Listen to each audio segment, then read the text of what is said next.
We in here live back again with another deathmatch, and I do apologize for those who watched my last one, the Tasmanian Tiger versus Boomerang Frederick Myers. The audio was even more screwed up than you. I don't know what the hell happened. I kind of have a suspicion, but it is what it is. You know, I must say that I do apologize. It was wacky, and I do apologize for that messed up post too. I had that's what happens when I have multiple videos. But we in here. Yes, it's still chill where I'm at. Okay, it is what it is. Doesn't really matter, right? Once again, another original death match by yours truly. Who do it like I do? No one. Coming in from the left side, we talking about a real legend in the game. Okay, one of my all-time favorite video game characters, to say the least. A lot of people, one amongst the top, one of the most iconic, from a often secondary role, one of the most unique fighting styles that bring to video game itself. One of the simplest yet most iconic symbols of a character of all time, especially even in the modern era. It is none other than Kirby, and coming from the right side, straight out of the Toriko world. You already know what that means. We ain't bringing scrubs around here. One of the Bishoku Kai's finest, if I should. Someone who came in the scene, tore it up, barely in there, but still memorable. Someone who had one of the most unique fighting styles, even in the series. He is none other than Grinpatch. Let us begin. Let's do this thing, yo. Man, these two. I remember coming up with this one a while back, right? Like a couple years ago. And I'm like, who got put up against Kirby? Who would be an adequate opponent? And I'm like, yo, you know, someone with a similar ability. Yo, Grinpatch. And I think during that time, it was actually during the cooking. I think I was either caught up to or was catching up to the Cooking Island Festival arc. And boy, Grinpatch was putting in mad work against Coco. But you know, enough of the prerequisites, enough of the intro. Let's go into this analysis. And I do it like I always do. We got three main categories for those who don't know, who have yet to experience this ride, this journey with me, to find these interesting and sometimes surprising conclusions. We got the attack category, we have the defensive category, and we have the strategy category. Yes, people, strategy does matter. And under each category, we have a few different subcategories, ladies and gentlemen. Yes, indeed, we go in depth around here. Now, as always, we begin in the attack category with physical strength.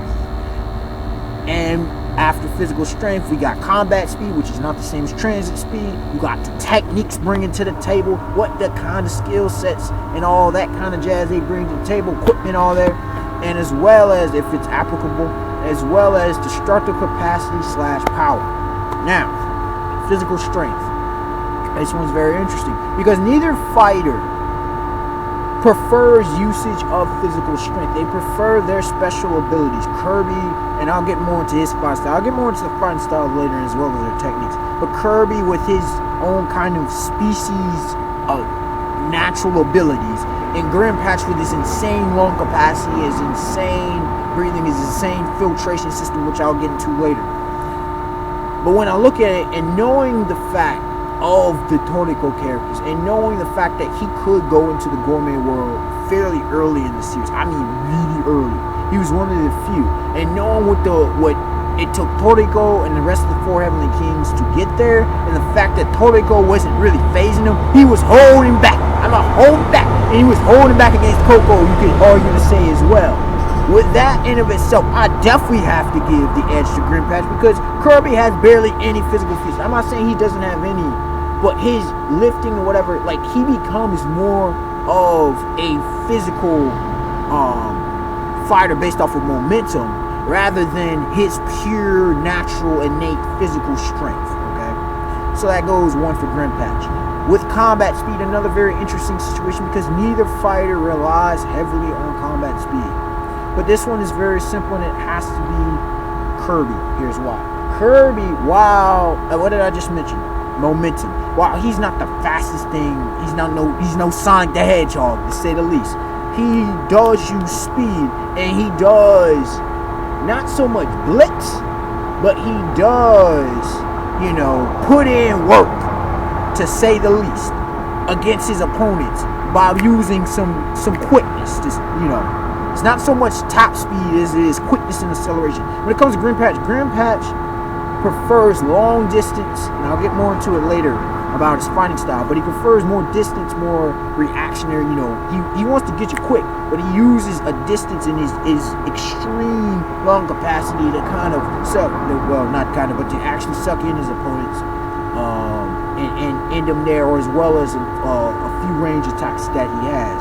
He doesn't really fight. I'm not saying he's slow as molasses, but he has not shown many speed feats. And around here, we don't make up facts, okay? That's what we don't do. We don't make up facts and evidence. We go by what is presented. So from what is presented, until Grinpatch shows us better, possibly later on down the series, you got to give it to Kirby when it comes to combat speed. They're tied one apiece.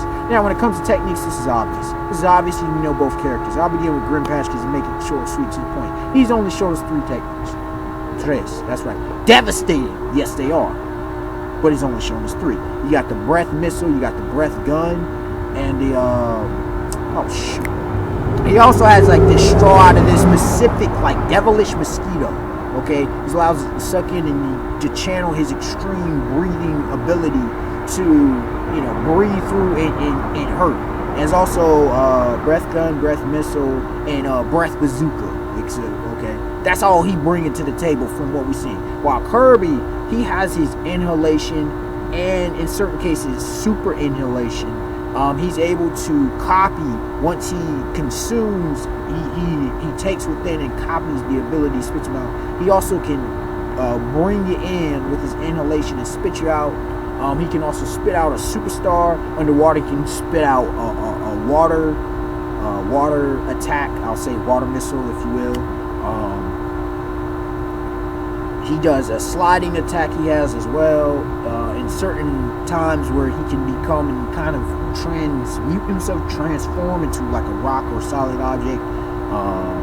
He's got in Super Smash Brother, he has like this jumping, like it's a slashing ability. He's got a number of abilities, not a plethora, not a boatload by any means, but it's definitely more than the 3 abilities that Grinpatch rocks. So this is clearly 2-1 for Kirby. Now, when it comes to DC destructive capacity, this one's clear and simple, and it easily goes to Grinpatch, who, again, I mentioned he's holding back, and you say, well, you're not making up facts. When you compare it to what those Tommy Raw was more powerful. Not more powerful, but Grinpatch was more powerful than Tommy Raw. We compared him, he was under Stars, and you compare it to what Toriko could bring to the table. Okay, and destructive capacity, especially with Coco. And by the time he fought in the Cooking Island Festival, the last time we saw him fight, we saw Toriko and him being able to bring down giant hills, if not mountains. Okay, and we saw the destructive nature of the breath. It was able to take on this stuff. When you look at Kirby, he's got the spit, with the star abilities or whatever. But those don't heavily damage. I mean, he can hurt you, but he has to hit you with multiple things. Grinpatch, he hits you with a few techniques, unless it's the breath gun. The breath gun is light, but that can hold off the opponent. That can definitely damage. Grinpatch definitely has that from this one. Definitely a higher potential of putting in some hard hits quicker and more efficiently than 2 apiece. Makes sense. We got an even playing field, more or less. Now, under the defensive category, we once again got 4 subcategories. First, we got reaction time. We have durability, stamina, as well as agility. Now, reaction time, from what I can gather, is very simple, and it goes to Grinpatch. Here's why. Kirby, he does have some good reaction time. He can, he knows his opponents. He can, bring them in to him. Obviously, he can react to him, and he's shown against some fairly fast dudes. But against Grinpatch was reacting to some very fast techniques from Toriko. Now, Toriko did, upgrade, but still, at point blank range, this dude was able to dodge. This dude was able to block. This dude's able to read what his opponent brings to the table. Clearly, Grinpatch. If you can dodge him at point blank range and stuff, that moves at, probably at least Sonic speed at that time. At least the attacks, not them, but their attacks. Their attacks move quite fast. Historical characters got some legitimate reaction time speed, and plus, if you compare it to what the others they were throwing at the table, you could say, well, you can't bring in others to the table, but when they have comparative feats and we see how quickly they react, then yes, we can compare it. So it has to give it to Grinpatch for the reaction time category. Under the durability, this is another very interesting one. Kirby's a tough dude. He's flexible. He can take hits. Grinpatch, on the other hand, my goodness, this dude is a tank. He tanked Toriko's attacks, and again, it was on the weaker side. He tanked Coco's attacks. Coco was not damaging him. Plus, he has this ridiculous filtration system that allows he can just consume stuff. He can consume a lot ridiculously toxic poison. It's ridiculous durability, man. He doesn't phase him. The only poison that affected him was devil poison, and that's some super special stuff from the gourmet cell, monster/demon, and the fact is it's highly addictive, and it's been showcased later on in the series. It's messed with a lot of people, and it messed him up. Became pretty much a dope fiend, to say the least, that devil poison. But everything else, I mean, he filtered attack after attack after attack. He just kept eating. It wasn't on the same, if Toriko with Neo Demonication, it wasn't on that level. It wasn't like he was just consuming as a bottomless pit, but his filtration system is ridiculous. Then his body is a physical specimen, and he got more powerful because he gained 2 more arms, giving him 6 arms instead of just 4. Now, when it comes to Kirby, I mentioned he's flexible. He can take some hits, but he gets damaged fairly well. He's no Bowser, to say the least, if you know a comparison. So he takes damage. He's no Toad, but he's no Bowser either. So he may be, I think he could probably beat out guys like Mario, Luigi, probably Yoshi. I know definitely Toad, but none of those guys are extreme tanks. Okay, to say the least. Toriko characters, they be tanking mad damage. So I easily got to give it to Grinpatch. So it's 2-0 for Grinpatch. When it comes to stamina, once again, you got to favor the man who we've not seen be stressed out because of his, even though he has a limited arsenal from what we've seen, he uses it effectively and efficiently. Didn't require much stamina, didn't require much power. We ain't seen this dude even tap in, if he has one, to his gourmet cell monster. We ain't seen that. Kirby can go a while. He's got a boatload himself. But Kirby, he can, I didn't mention the technique, but to puff him up and to be able to kind of fly, more or less hover/fly, and underwater too, he's able to utilize that flight ability. Okay, Kirby can do that seemingly limitlessly, but it depends. It depends on what version of Kirby, But Grinpatch, we've seen this guy not get tired once. He's fighting very powerful opponents. He's not phased, so I have to give that to Grinpatch. While Kirby has shown at times some signs of fatigue. So it's currently 3-0, Grinpatch versus Kirby, and it comes to defensive genre category. Now, with agility, it goes to the pink monster himself. Why? Grinpatch, while he's reactionary, he fights at a stage. He does not show much when in terms of agility at all. Kirby at least will move, or dodge, and whatever. You know what I'm saying? Kirby, especially when it comes to Super Smash Bros., you can see him dodging all over the place. You can see him moving quite quickly. I mentioned his quickness back in the combat speed. So, with that being said, stationary versus someone who relies on quickness and reaction. Yes, I got to give it to Kirby. So, overall, it is 3-1 in favor of Grinpatch when it comes to defense, surprisingly enough for some maybe. Now, to the beautiful category that is strategy.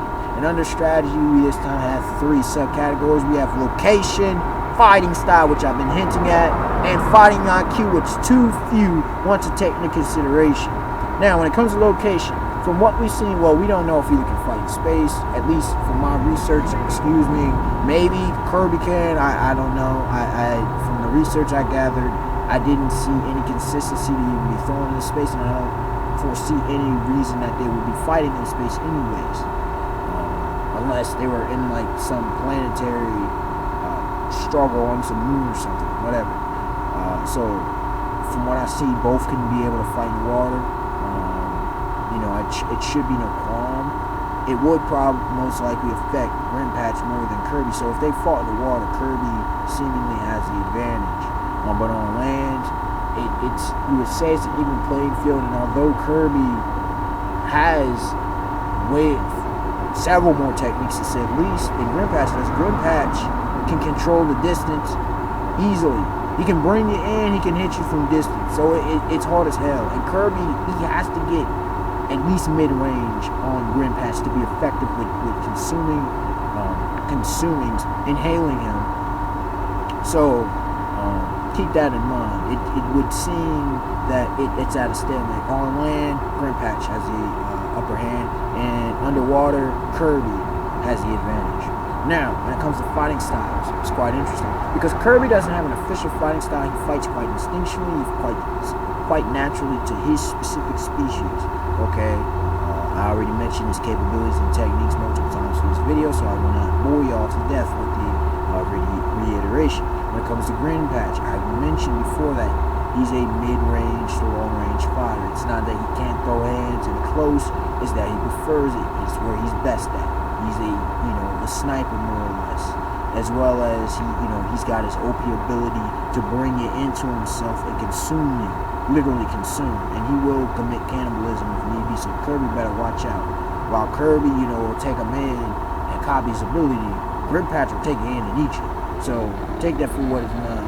Kirby is at a disadvantage because, again, I mentioned mid-range, and while he's instinctual in fights, he's not a natural-born fighter, to say the least. Okay, it doesn't mean he can't throw hands, but he's not born to fight. He's not a warrior of that kind of caliber. Okay, and now, finally, to fighting IQ. When you look at combat experience, both of them have quite a good deal by this point. The showcase, Grinpatch in the gourmet world, Grinpatch fighting, even though he's a cook, he travels alone. He didn't desire to, but he wasn't too phased when he had to come up against former Vice President Shigematsu, as well as former chief, I don't want to say chief, former whatever chief he was, as well as current president of the IGO, Manson. He didn't want to face him. And those are two arguably top tier dudes, so it's understandable. But he wasn't phased by them. Okay, he just didn't want to face him, which is smart. When it comes to Kirby, neither of them have shown any full-blown fighting IQ worth mentioning. It's not that they're trash by any means, but they haven't shown a great deal. They haven't needed to. They rely on their OP and axe abilities. Okay. When it comes to Kirby, so it's been okay.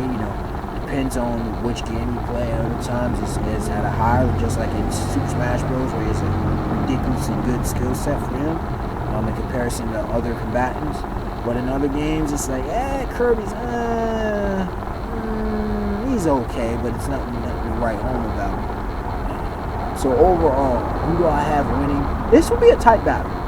But overall, I have to, based on, the information given, I'd have to go with Grinpatch in favor over, if I put it, I'd probably put it like a 60-40. Here's why. Grinpatch has the distance control.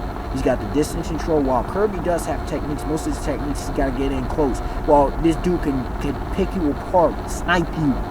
That's what doggone Grinpatch is good at. And he's stronger than Kirby. So even if Kirby gets in close, he can whack him upside the head. You feel what I'm saying? He's got counters for pretty much every one of Kirby's abilities. Now, Kirby can put in some work if he gets in close, but that's a big if. But even when he does, he's not going to be able to get that many strikes. Grinpatch is not going to, although relatively stationary, Grinpatch, he's not going to just let himself just keep getting hit.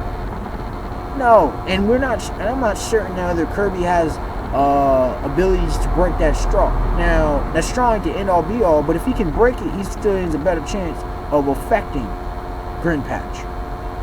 If he ain't breaking the straw, then we got problems. We got massive problems. So, from what I'm looking at, 60-40, Kirby stands a shot.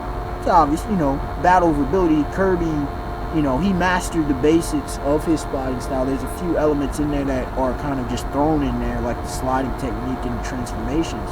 But he's mastered inhalation. He can copy Grinpatch, so that's going to even the playing field if he can get inside. That's a huge distance in this one matters. If it goes to an underwater battle, it definitely favors Kirby, at least for a while, until maybe Grinpatch figures some things out. Grinpatch can also suck in a bunch of water, so take that for what it's worth. But that would open up a chance for Kirby to get inside and on it. So and Kirby also has aerial advantage as well. These are my thoughts. What are yours? Who you have winning in this awesome clash? A really good, a really strategic clash that this would be. Unexpected one to like, comment, subscribe. Tell me your thoughts once again. And until next time, y'all have a beautiful day, beautiful night, peace. And what's coming is we got 2 legends of video game. That's right. I'm coming in for y'all, your video game fans. That's what's up.